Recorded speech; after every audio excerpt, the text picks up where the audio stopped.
Hola,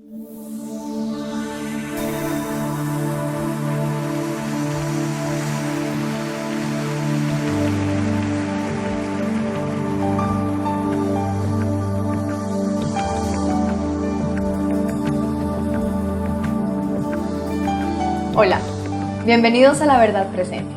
Seguimos en la temporada de la familia y los desafíos de nuestros tiempos y hoy comenzaremos un nuevo tema. Pablo, bienvenido. Hola Lina, ¿cómo has estado? Bien, hoy vamos a entrar en un tema que no nos gusta mucho, pero es necesario.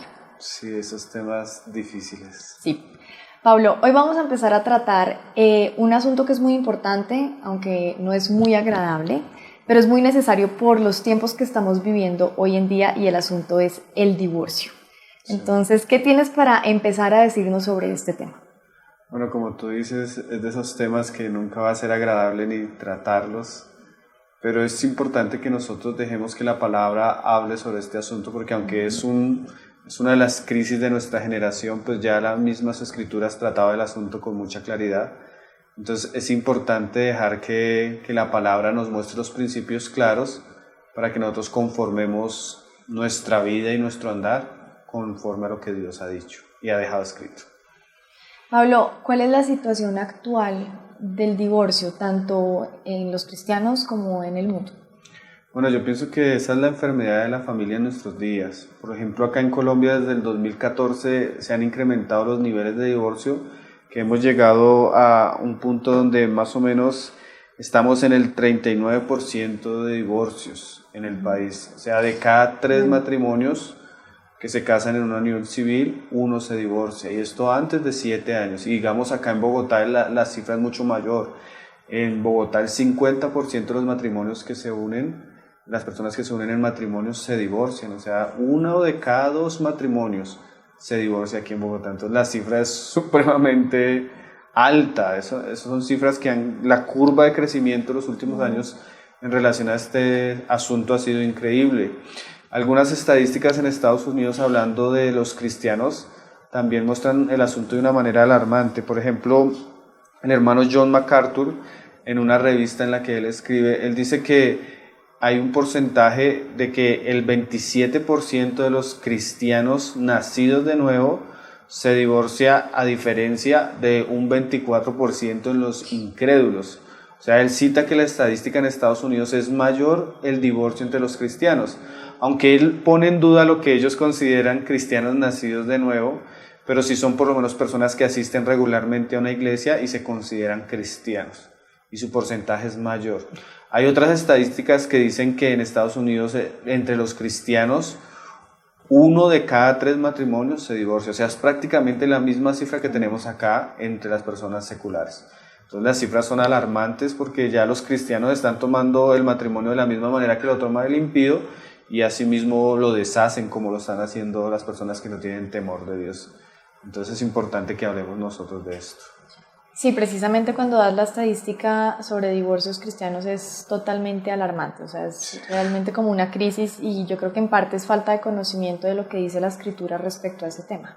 Sí, y también puede estar muy relacionado con ese cristianismo que no es muy bíblico ni muy real.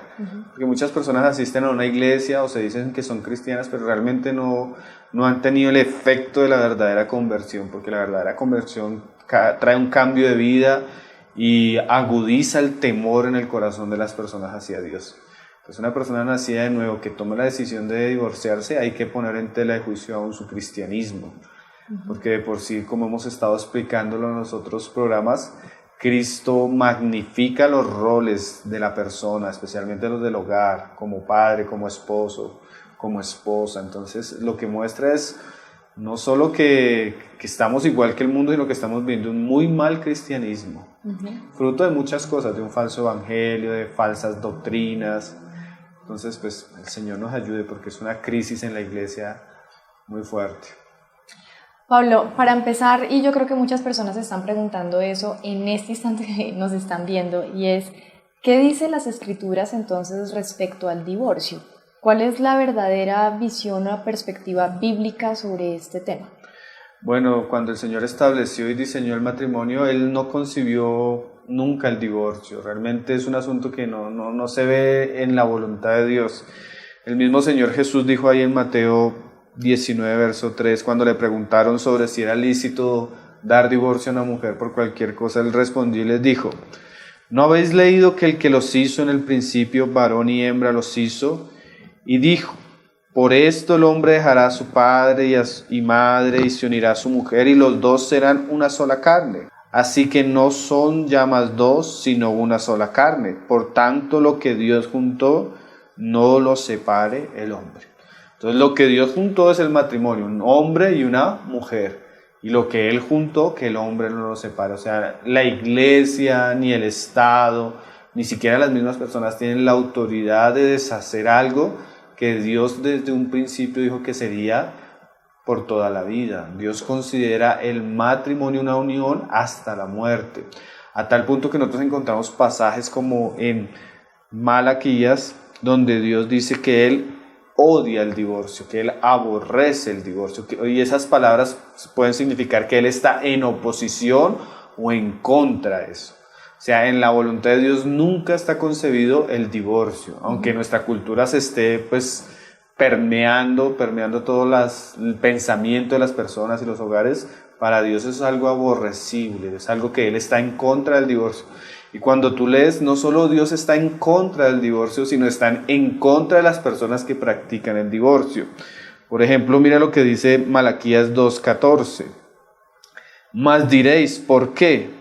Porque Jehová ha atestiguado entre ti y la mujer de tu juventud, contra la cual has sido desleal, siendo ella tu compañera y la mujer de tu pacto. Entonces mira lo que está diciendo el profeta. Está diciendo que Dios atestigua contra ti, porque estos eran sacerdotes que habían violentado el pacto con sus mujeres y estaban profanando el matrimonio con el divorcio. Entonces Dios dice que Él se pone en el estrado contra ellos. O sea, no solo contra lo que están haciendo, sino contra ellos mismos por hacer esto. Entonces, por un lado vemos a Dios poniéndose en contra de ellos y por otro lado vemos a Dios poniéndose en defensa de ellas, porque son ellos los que están causando el divorcio. Entonces, toda persona que considere el divorcio no solo debe considerar que se están poniendo en contra de la voluntad explícita de Dios, sino que el resultado es que Dios se va a poner contra ellos y se va a poner a favor de la que es víctima o la que sufre el agravio sin una legítima causa, ¿no? El pasaje es tan serio que el Señor dice que Él no va a recibir nada más de estos sacerdotes. El pasaje anterior dice, ahí en el verso 13, haréis cubrir el altar de Jehová de lágrimas, de llanto y de clamor, así que no miraré más a la ofrenda para aceptarla con gusto de vuestras manos. O sea, miren dos cosas. Primero, Él dice que lo que ellos están haciendo trae llanto, lágrimas y dolor delante del altar de Jehová. Entonces, cuando una persona quebranta su matrimonio, no solo ella le trae dolor a su cónyuge, se va a traer dolor a sí misma, va a traer dolor a sus hijos, va a traer dolor a la congregación, a la familia. O sea, esto siempre va a causar heridas, siempre va a causar llanto. Y no solo causa unas heridas, sino que hace que el cielo se cierre para estos sacerdotes, porque ya Dios no va a permitir que ellos ofrezcan nada. Yo me acuerdo hace un tiempo, nosotros tuvimos la experiencia de que una persona quería ofrecer algo para el Señor. Y yo dije, bueno, lo íbamos a recibir. Cuando lo íbamos a recibir, el Señor me habló al corazón. Y me recordó este pasaje y me dijo, no le recibáis nada. Y yo le oré al Señor, Señor, ¿pero por qué? Y el Señor me habló que tuviera en cuenta la situación personal y familiar de él. Era una persona que había roto su matrimonio sin ningún temor. Y me dijo el Señor, no se lo recibas. Y nosotros necesitábamos recibirlo, pero el Señor sabe cómo hacer las cosas. Porque debemos saber que, como dice el pasaje, Dios se pone atestigua contra aquellos que practican el divorcio como un pecado serio. ¿Por qué? Porque esto afecta el núcleo de la iglesia y de la misma sociedad, que es la familia. Es una manera muy sutil de destruir lo que Dios ha diseñado para que su propósito, como lo hemos venido hablando en todos los programas, se desarrolle. Entonces las personas deben saber que esto es un asunto muy serio y muy delicado para Dios, y que Satanás hoy en día lo ha promovido muy sutilmente, a tal punto que en nuestro país se han creado atajos legales para que tú en una hora ya te puedas divorciar. Sí. Entonces eso lo hace ¿quién? El maligno, que está en contra de la familia. y Él sabe las consecuencias que eso trae para los hogares. Entonces, para Dios no existe el divorcio, Dios aborrece el divorcio. Ahorita mencionabas que a no ser de que hubiera una razón legítima. ¿Cuál sería una razón legítima para romper un matrimonio sin pecado? Sí, la única manera legítima de que un matrimonio se disuelva sin pecado es la muerte. La Biblia dice así, dice 1 Corintios 7:39, la mujer casada está ligada por la ley mientras su marido vive, pero si su marido muriere, libre es para casarse con quien quiera, con tal que sea en el Señor. La única manera de disolver un matrimonio delante de Dios sin haber pecado, sin haber consecuencias, sin haber dolor y lágrimas, es pues la muerte misma. Bueno, es claro. Sí. ¿Qué hay de aquellos que se justifican o justifican su divorcio o las rupturas diciendo que se habían casado muy jóvenes, que no era la voluntad de Dios, que fueron muy inmaduros, que se casaron por razones equivocadas, ilegítimas, bueno, que al final utilizan una serie, digamos, de justificaciones para hacerle ver a la iglesia que no era la voluntad de Dios que él se casara con esa persona? ¿Qué se le puede decir a esas personas que hoy en día lo ven de esa manera? Sí, hay personas que usan hasta el pasaje que citábamos de Mateo, que dice que lo que Dios juntó, que el hombre no lo separe. Entonces dicen, hermano Pablo, pero es que mi matrimonio no lo juntó Dios. Fui yo en un arrebato de locura, era joven o por malas intenciones, una mala persona, eso no era de Dios. Entonces lo que hay que entender es que el pasaje no dice lo que juntó Dios es porque escogió a José y a María y los juntó en el camino y les dijo cásese. No, cuando la Biblia dice lo que juntó Dios, quiere decir que Dios fue el que instituyó el matrimonio entre un hombre y una mujer. Entonces cualquier persona, en cualquier cultura, de cualquier religión, de cualquier estrato, con cualquier intención, con cualquier persona que se case, se está poniendo bajo la institución que Dios juntó. Entonces, si esa persona se juntó en esa institución que Dios estableció, ningún hombre puede disolverla. Entonces, no es que yo me casé mal y ahora, como Dios no me juntó con esa persona, sino fue un arrebato mío de juventud, me puedo divorciar. No. Si se casó con quien haya sido, en el tiempo que haya sido, sea antes de Cristo, con Cristo, en la religión que haya sido, si se casó, Dios toma como válido y como un pacto ese matrimonio. Y ese pacto no lo pueden disolver los hombres. Tremendo. Sí, no, es una justificación que se usa muy hoy en día, porque cuando vienen a buscar la consejería para buscar el divorcio, dice, hermano, es que yo era creyente, ella era incrédula, yo no me había casado con ella, por él. No, ya se casó, ya se unió, y Dios considera eso un pacto. Así se haya casado en desobediencia a un mandamiento bíblico, como cual no os nadie en yugo desigual. Inmediatamente se casa, él se pone en lo que Dios juntó, que es el matrimonio entre un hombre y una mujer. Ahí entra su responsabilidad. Sí. Okay. Vamos a hacer un pequeño corte. No se vayan, este tema apenas está empezando, hay muchas cosas por aclarar. Recuerden que pueden enviar sus dudas o preguntas a tesorosverdadpresenta@gmail.com o al grupo en Facebook Tesoros Verdad Presente. Ya volvemos. Na presença de milhares de anjos, Jesus aqui. Pablo, cuando uno habla de estos temas, la pregunta inmediata que sale es ¿y qué hay de las excepciones? Sí. No hay ningún caso bajo el que alguien se pueda divorciar, entonces ahí me toca preguntarte qué hay de la excepción de la que habla Mateo. Sí, bueno, la cláusula de excepción sí existe. Cuando uno mira a Mateo, es una cláusula que el Señor citó en Mateo 5 y en Mateo 19. La vamos a leer para que veamos lo que el mismo Señor Jesús dijo. Mateo 5:31 dice, también fue dicho, cualquiera que repudia a su mujer, dele carta de divorcio. Pero yo os digo que el que repudia a su mujer, a no ser por causa de fornicación, hace que ella adultere, y el que se casa con la repudiada comete adulterio.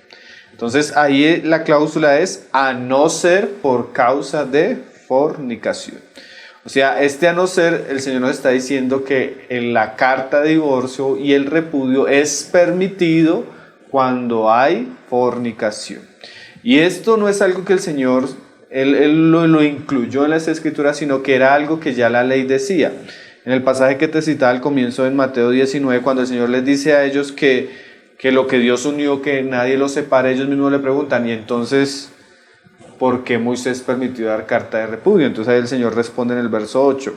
Él les dijo, por la dureza de vuestro corazón, Moisés os permitió repudiar a vuestras mujeres, mas al principio no fue así.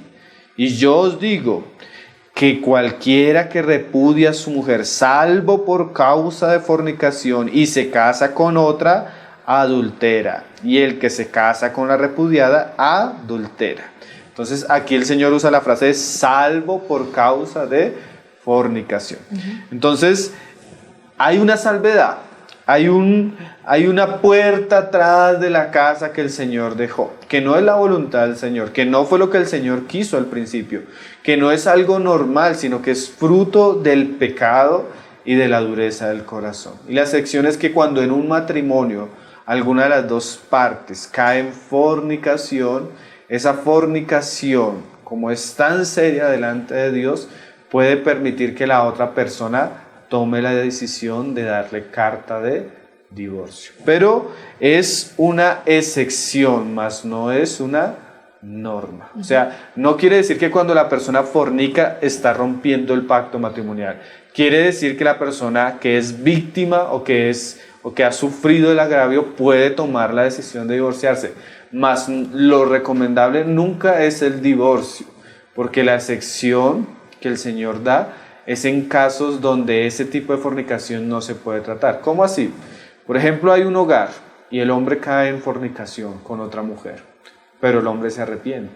El hombre sabe que hirió a su esposa, que él quiere guardar su hogar, quiere guardar sus hijos, y él pide perdón y se arrepiente. Lo aconsejable siempre para las situaciones que se busque la restauración del hogar. Entonces es una excepción, pero no una norma. O sea, no debería ser la base de todos los divorcios, sino es en los casos donde las personas ven que no se puede restaurar el hogar o que la herida es sumamente grave o repetitiva, porque también hay casos donde el hombre cae, ya es un asunto que él realmente no respeta a la pareja o la mujer, ¿no? Entonces en ese caso el Señor deja una excepción, pero no es una norma. Y hay que saber que debe primar siempre el amor, el perdón y buscar la restauración, porque en últimas, como veníamos diciendo, el divorcio siempre trae mucho daño. Más daño trae el divorcio siempre al final que el procurar restaurarse. El restaurar siempre va a ser lo ideal, siempre debemos buscar como cristianos, buscar restaurar el hogar. La hermana David Perr, en el libro que hemos recomendado varias veces, ella siempre le recomienda a las hermanas, aún que ellas saben que su esposo les está haciendo infiel, que luchen por el hombre, que no se lo dejen quitar por la otra mujer, que peleen por él.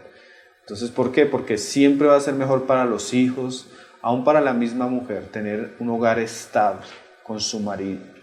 Entonces, pues, sí existe la excepción, porque hay otras personas que la quieren negar, pero en realidad la excepción sí existe. Es muy clara por caso de fornicación. En ese caso, la persona puede, pues, legítimamente divorciarse, porque ahí se ve en el pasaje. Y no en solo un pasaje, sino en dos pasajes, y muy claramente.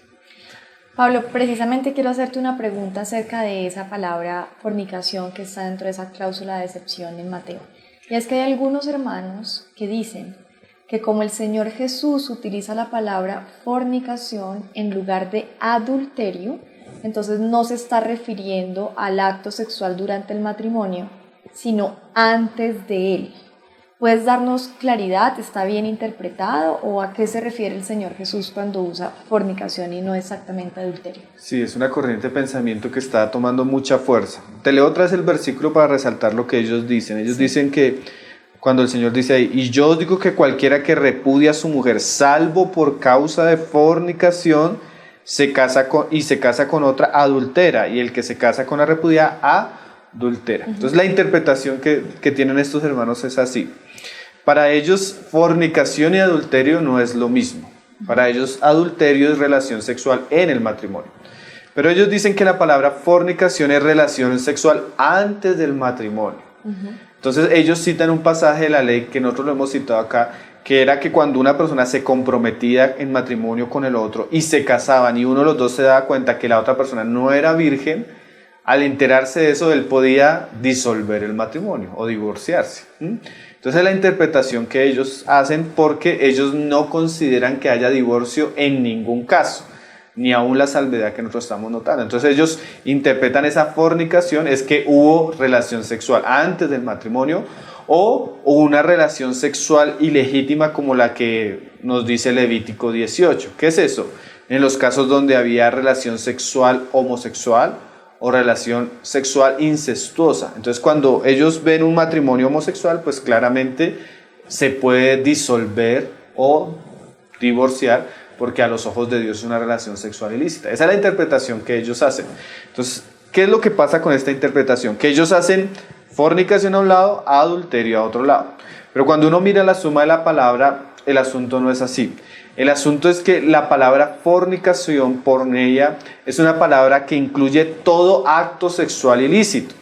Entonces, ¿qué son actos sexuales ilícitos? Relaciones sexuales antes del matrimonio, relaciones sexuales en el matrimonio o fuera del matrimonio, relaciones sexuales homosexuales, relaciones sexuales con animales, relaciones sexuales incestuosas con un pariente cercano. Todas esas relaciones sexuales hacen parte, incluyen en la gama que la Biblia llama fornicación. Entonces, ¿qué es lo que está diciendo el Señor Jesús?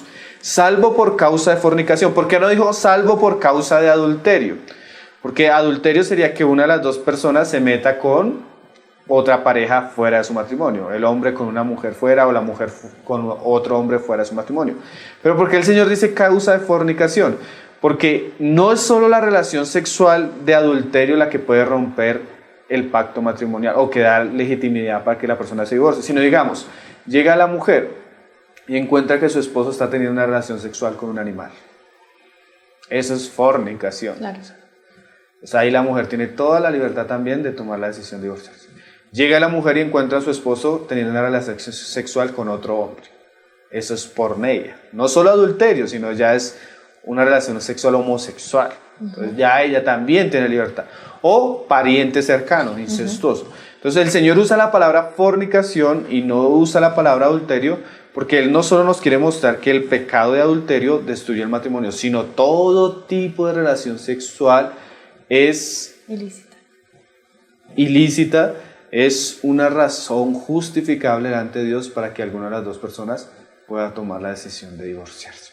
Entonces, esa corriente de pensamiento, esa interpretación la tienen hermanos que no piensan en ninguna causal de divorcio. Para ellos el matrimonio no se rompe de ninguna manera, pero no podemos, la Biblia dice que nosotros no podemos añadirle la palabra, pero tampoco quitarle. Y si Jesús, el Señor Jesús, dejó la salvedad en Mateo 5 y en Mateo 19, que era una salvedad que estaba ligada a lo que decía la ley, entonces nosotros no podemos obviar el asunto. Y es más, en la época había una tremenda controversia en relación a eso. Habían dos escuelas de pensamiento, la escuela de Hillel, que era un rabino, y la escuela de Shammai. Y la escuela de Hillel decía divorcio por cualquier cosa, porque el pasaje de Deuteronomio decía que si tú hallaras una cosa indecorosa en la mujer, podías darle carta de divorcio. Entonces él decía, si ella no sabe cocinar, échale. Indecorosa cualquier cosa. Entonces Shammai decía, no, lo que dice la escritura de indecoroso es lo que decían los profetas cuando Dios le daba carta de divorcio al pueblo. Y era cuando ellos fornicaban con los ídolos. Entonces había esas dos discusiones y parece ser que el Señor le muestra a los fariseos que el asunto se centraba en lo que decía Shammai, que era más centrado en lo que decía la Biblia, que era por causa de fornicación. Pero fornicación incluye una gran variedad de pecados, aún el mismo adulterio. Pablo, y entonces, ¿qué piensas de los hermanos que no conciben el divorcio bajo ninguna circunstancia? Bueno, la verdad es que no es una postura mala, porque nosotros quisiéramos que en ningún caso haya divorcio. Es una postura idealista. Hay un predicador muy famoso que es un hermano muy respetado que tiene esta postura, John Piper. Él habla bastante de eso. Pero cuando uno va a la práctica, a la realidad, a las circunstancias, el Señor se nota que Él conoce la dureza del corazón de los hombres. Sí. Y se nota que Él conoce cuánto daño nosotros podemos hacernos en esta área. Y como un acto de misericordia para algunos casos, el Señor dejó la salvedad. Entonces, pues, hay hermanos queridos, respetados que piensan así, pero yo pienso que si el Señor lo dijo por algo. Es que a veces el problema en muchos asuntos espirituales es que nosotros tenemos la tendencia a irnos a los extremos. Nosotros hemos hablado de esto. Pues por un lado está el extremo de Gilel, todo divorcio por cualquier cosa. Y por otro lado está el otro extremo de que no. Entonces para nosotros es mucho más fácil irnos a los extremos. O sí todo o no todo. Pero ahí el punto es llegar al equilibrio donde la palabra tiene el centro. Entonces la palabra central la tiene Jesús. Y si Jesús, que fue el mismo, dijo que no debe haber divorcio porque Dios aborrece el divorcio, lo que Dios unió nadie lo deshaga, él puso como que el asunto central, a no ser por causa de esto que es fornicación. Entonces pues sí, quisiéramos que nunca hubiera divorcio, la verdad, pero la triste realidad es que uno estando en medio del pueblo de Dios, pastoreando, conociendo las situaciones de las ovejas, uno se da cuenta que hay muchos casos donde de verdad que fue una misericordia del Señor dejar la excepción. Bueno, vamos a hacer otro corte. Ustedes no se vayan, vamos a seguir resolviendo más dudas sobre este tema. Recuerda que pueden enviar sus preguntas a tesorosverdadpresente@gmail.com o al grupo en Facebook Tesoros Verdad Presente. Ya volvemos. Na presença de milhares de anjos, eis-nos aqui. Pablo, otra pregunta muy frecuente que se hace, y yo creo que también los que nos están viendo se la están haciendo. Si la palabra solo permite un divorcio en caso de fornicación, ¿qué pasa en aquellos casos donde ya la convivencia, digamos, es imposible? Por ejemplo, violencia intrafamiliar, abandono, drogadicción, alcoholismo, o sea, donde se pone en riesgo la integridad de alguno de los dos cónyuges.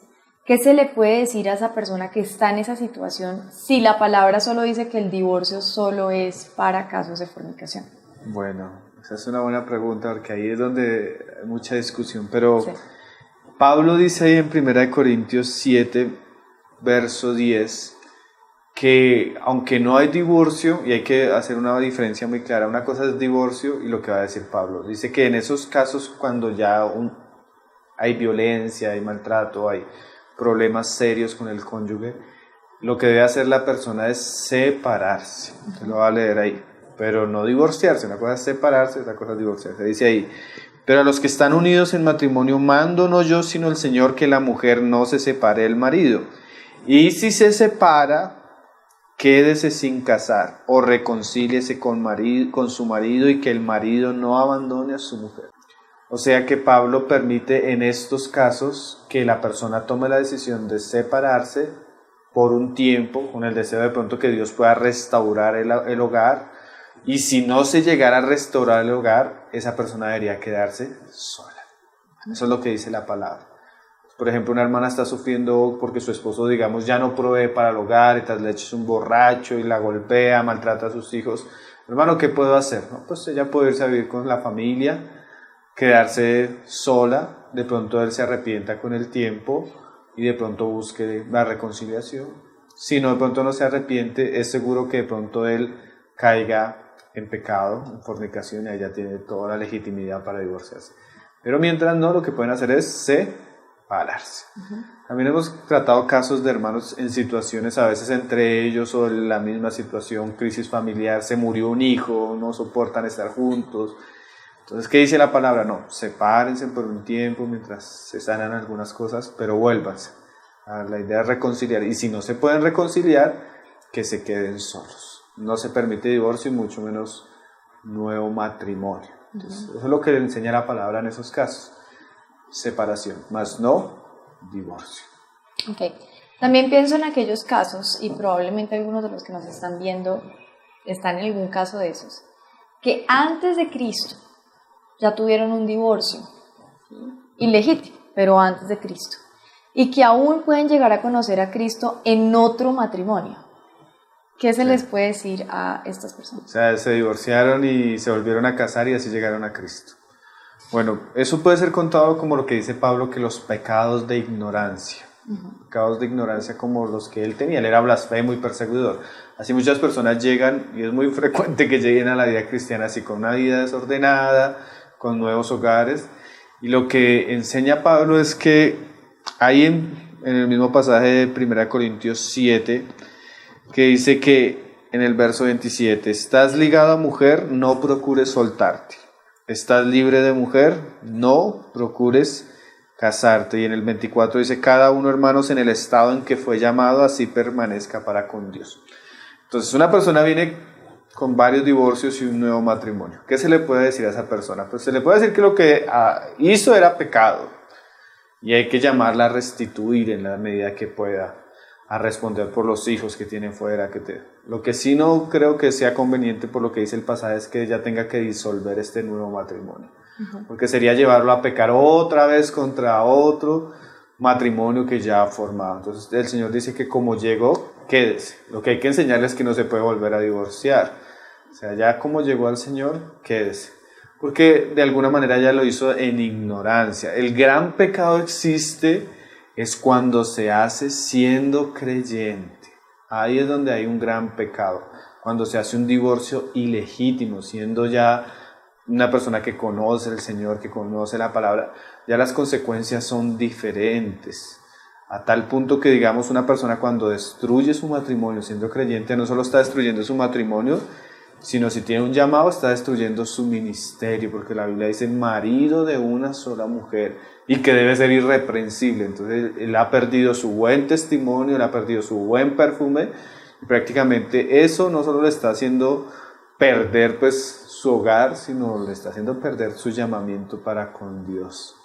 Entonces ahí ya el asunto se vuelve muy delicado y serio de tratar, porque ya es una persona que está en adulterio y hay que tratarlo de una manera seria, y la iglesia tiene que tomar medidas, ¿no? Generalmente esos casos, cuando las personas destruyen así su matrimonio, generalmente tienen que salir de la iglesia donde se congregan, ir a buscar otro lugar, otra ciudad, porque eso no puede ser tolerado, ¿no? Aunque uno no crea, en muchos casos de pastores, cantantes, que cuando comienzan a examinar sus biografías, un divorcio, y como para que el asunto no permeara, cambiaron de país, como si eso tapara las cosas. Pero debemos saber que al reino de los cielos no entrarán los fornicarios y los adúlteros. Tiene que haber un arrepentimiento sincero, una restitución, y a veces esos nuevos matrimonios, cuando se hacen por personas que eran creyentes y sabían que no podían casarse, deberían ser disueltos y quedarse solos. Es un asunto que es muy serio para tratar y delicado. No es tanto cuando no eran creyentes, el asunto es cuando lo hacen personas que ya son creyentes. Ahí sí las consecuencias son bastante serias.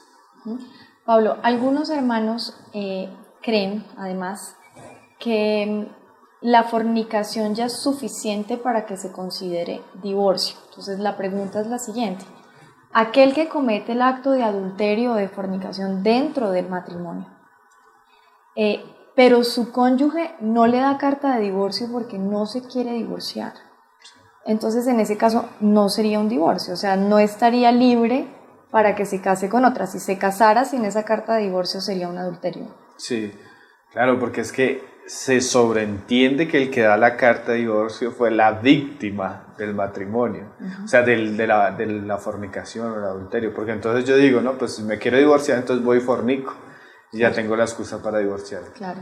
Pero en realidad la que tiene la autoridad, la que tiene la legitimidad para divorciarse delante de Dios fue la persona que fue víctima del asunto. Ahora, más grave aún, quien se case con el ofensor, en este caso, adultera. Claro, eso es lo que el Señor enseñó.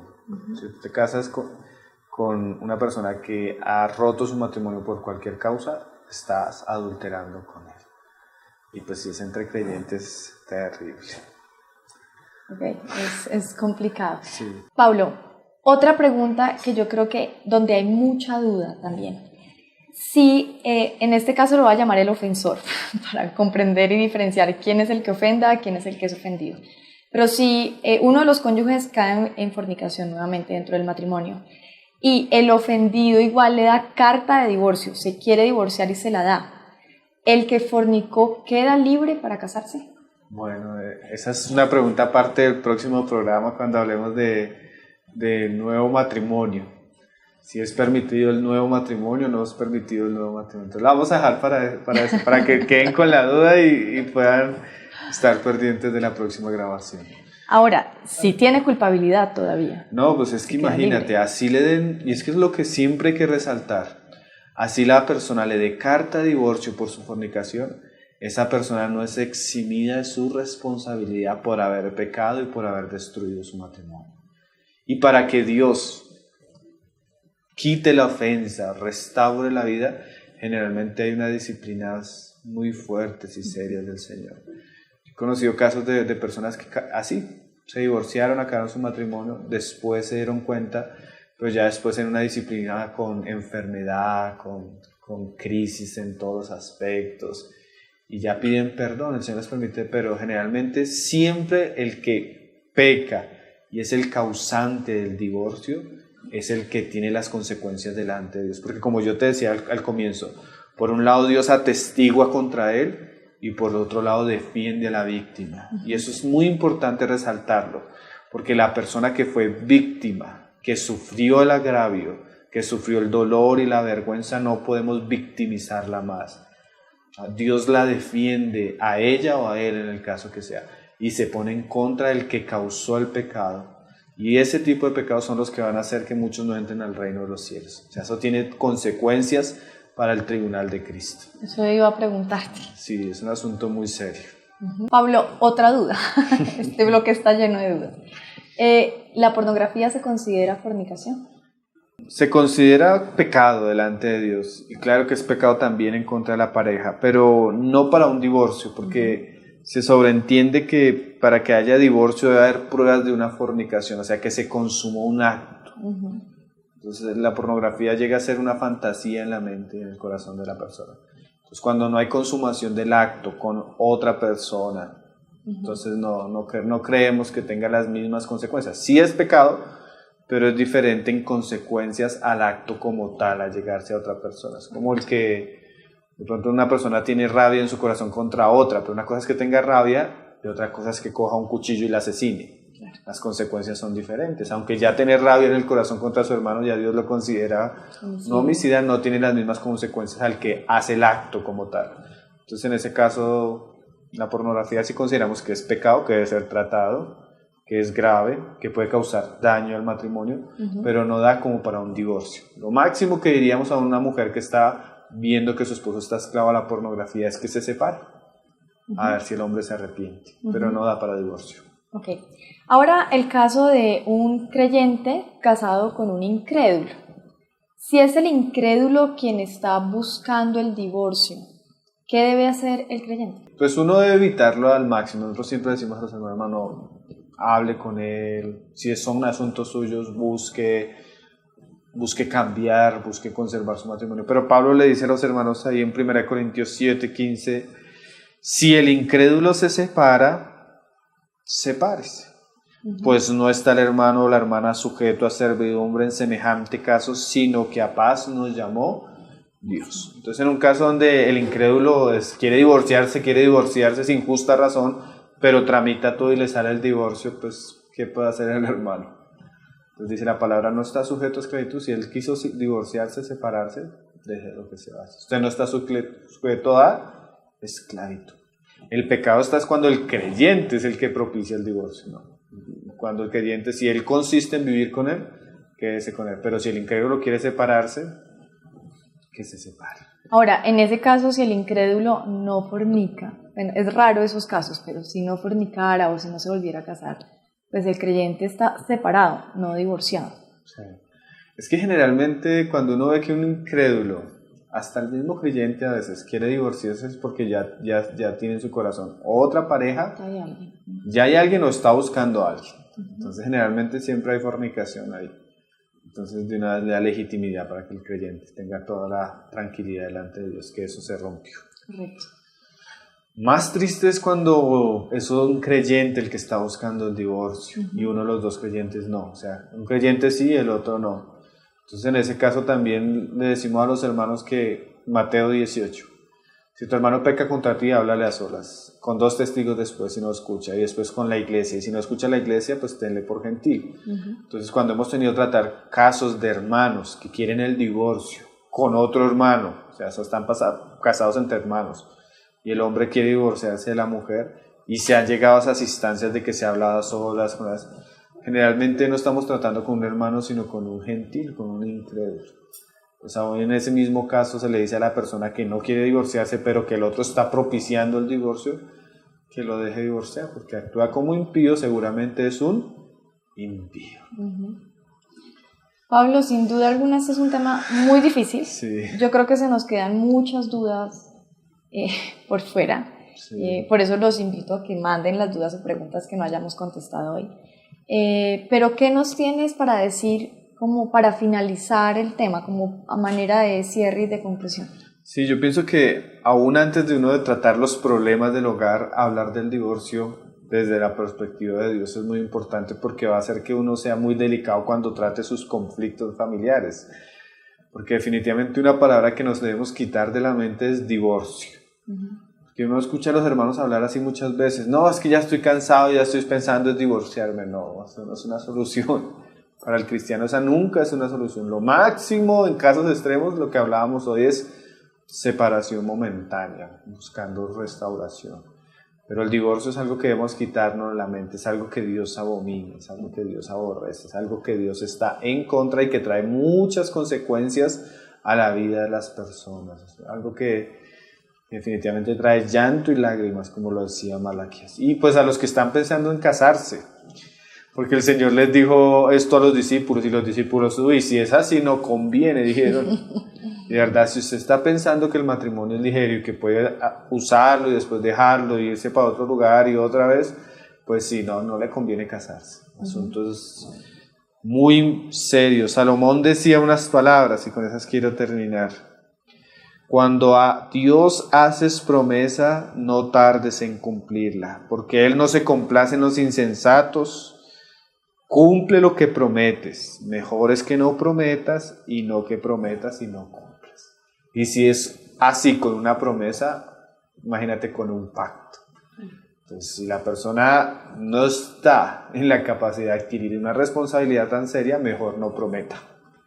Y mejor no entre en ese pacto, porque es mejor que no prometas a que prometas y no cumplas. Es que mira que la palabra es tan seria que cuando la raíz del hebreo de la palabra pacto en las escrituras es una palabra que es como cortar, porque antiguamente ellos ponían 2 animales o unos animales y los cortaban por la mitad cuando se hacía un pacto, mostrando que el que incumpliera ese pacto le sucedería lo que le sucedió al animal. O sea, había muerte, había sangre. Entonces un pacto para Dios es algo sagrado, y así es el matrimonio, no podemos verlo desde otra manera. Entonces el Señor ponga el temor en nuestros corazones para no transgredir algo que es sagrado para Dios. Y pues animarles a que vean el siguiente programa cuando hablemos de nuevo matrimonio, porque seguramente pues vamos a recoger algunas preguntas que surgan de este y complementarlo con el siguiente tema. Sí, hay una que se nos quedó sin responder, sí. O sea que no se lo pueden perder. Pablo, para finalizar y antes de que pases al recomendado, es sagrado es porque para Dios la familia es el fundamento de lo que es la iglesia. O sea, Él crea familias, sí, o quiere familias para que se genere el cuerpo de Cristo. Por eso es que es tan importante para Él que sí, se conserve la unión. Y es que es la célula de todas las cosas que Dios le da al hombre, la célula del hogar, la célula de la iglesia, la célula de la sociedad. Y también, como hemos dicho, es un reflejo de un misterio que es el amor de Cristo y su iglesia. Entonces el matrimonio es un reflejo de esa realidad espiritual. Cuando un hombre quebranta el pacto, está haciendo algo que Cristo nunca haría, porque Cristo nunca rompería su compromiso con su esposa, ¿no? Entonces, pues eso es evidencia de que no conocemos a Dios. Entrar en cosas así es transgredir a Dios mismo, su ley, su mandamiento, su diseño, su palabra, su propósito, y acarrearnos muchos males a nosotros mismos. Ahora sí, ¿cuál es el recomendado de la semana? Bueno, hay un libro muy bueno porque hace una exégesis de estos pasajes de Mateo muy buena, que es el libro del hermano Gino, Asuntos de Matrimonio y Divorcio, Gino y a Francesco. Eso lo pueden encontrar ahí en Tesoros Cristianos, Y el hermano hace una buena exégesis de este tema, entonces muestra el asunto como lo dice la palabra de una manera muy equilibrada. Entonces lo recomendamos a los hermanos que lo puedan descargar. Aún si hay alguno que tal vez lo quiera tener en físico, nos puede escribir a la página, de pronto podemos hacer llegar a los 5 primeros que nos escriban. A Tesoros Cristianos. Tesoros Cristianos. Bueno, Pablo, muchas gracias por aclararnos todas las dudas que teníamos hoy respecto a este tema. Seguro quedan más y otras que se van a resolver con el programa de Nuevo Casamiento, ¿verdad? Gracias por acompañarnos. No, al Señor que nos permite. Amén. Y a ustedes muchísimas gracias por acompañarnos hoy. Recuerden que pueden enviar todas las dudas que se hayan quedado por ahí sin resolver a tesorosverdadpresente@gmail.com o al grupo en Facebook Tesoros Verdad Presente, y recuerden sintonizarnos en el siguiente programa que es sobre el Nuevo Casamiento. Nos vemos, Dios les bendiga.